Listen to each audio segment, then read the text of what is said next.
E aí eu acho bem bacana quando o Avancini fala muito isso, que ele fala assim, eu nunca tive que mostrar, provar nada pra ninguém, né?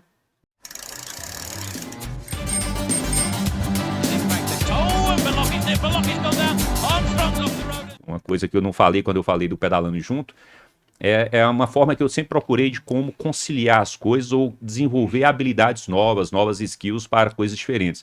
Porque eu sou uma pessoa muito lógica, analítica, né? Eu tenho essa outra afinidade, porque antes eu era programador. Então eu programava, então tem que ser mais Mesmo? analítico, mais centrado. E aí eu não desenvolvi a questão da comunicação, nunca comuniquei, e nem a criatividade.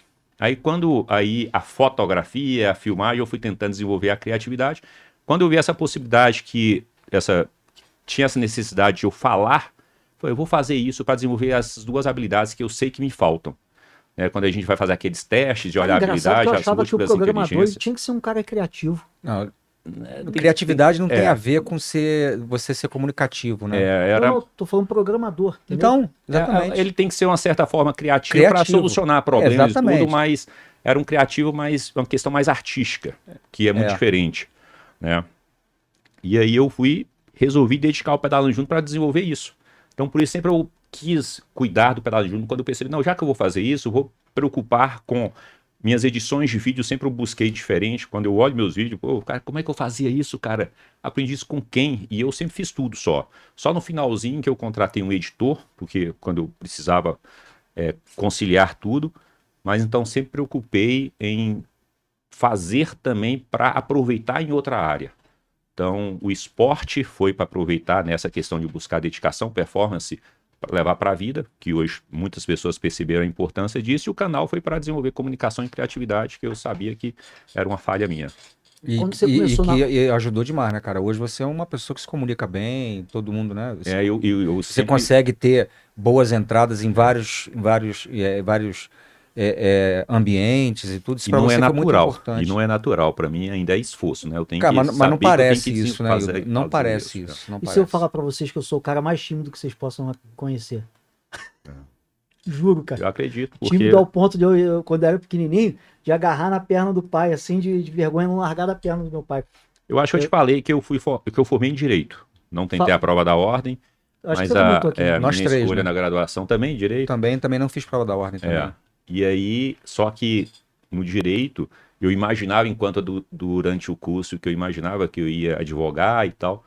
Então era daquele que fala assim, cara, eu não quero apresentar, mas eu tenho que apresentar. Então quem vai apresentar? Eu vou. Porque eu tenho que desenvolver essa comunicação, porque o advogado tem que ter uma boa oratória, né? Tem que ir lá defender, tem que encarar um jurado e tudo, fazer sustentação oral. Então eu sempre tentei sair da zona de conforto. Aí isso não é legal, mas eu tenho que fazer, eu tenho que desenvolver, então vamos lá.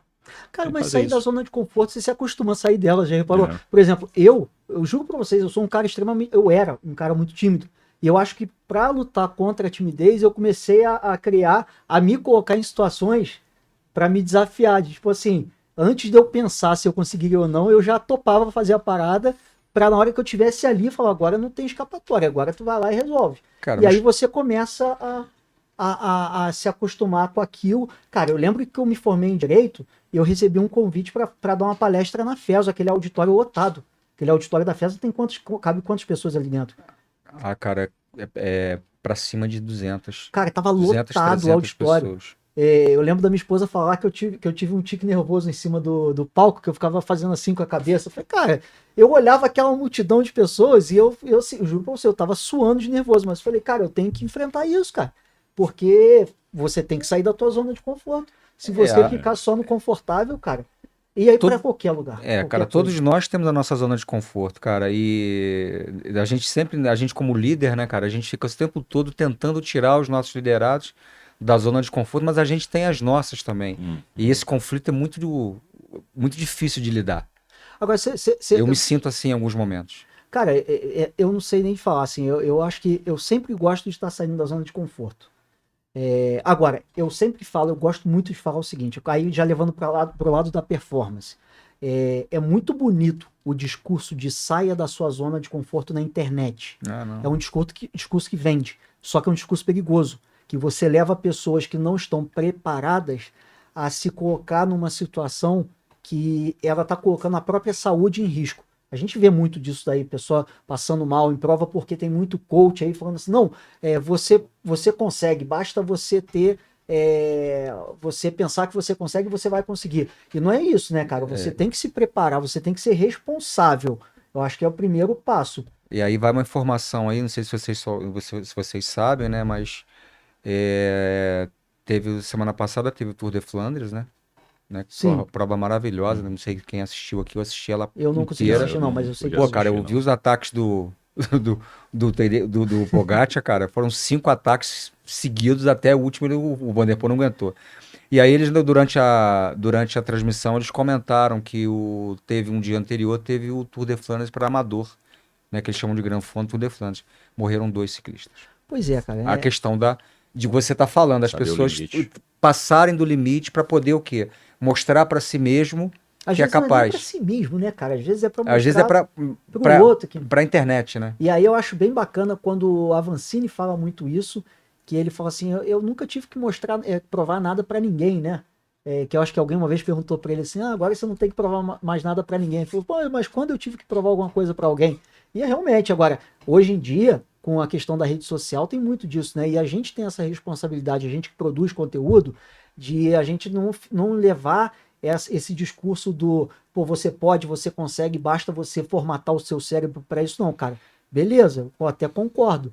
Mas aí formatar o cérebro é o primeiro passo. O segundo passo é o seguinte, eu vou fazer um Brasil Ride da vida, por exemplo, da situação, do jeito que eu estou treinando hoje, que é meio que eu não estou treinando, pô, eu sou um irresponsável de ir.